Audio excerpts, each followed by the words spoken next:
So you are trying to watch video on YouTube and you see these verify your age option. I'll show you how to stop YouTube asking to verify your age. To do that, we have to verify our Google age. So open a Google application on your mobile. You can open any Google app. I'm opening Gmail. Just tap on your profile photo. And here just tap on Google account.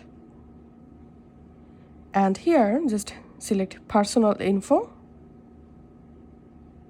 And here under basic info section, you will find birthday. So all you have to need, tap on birthday.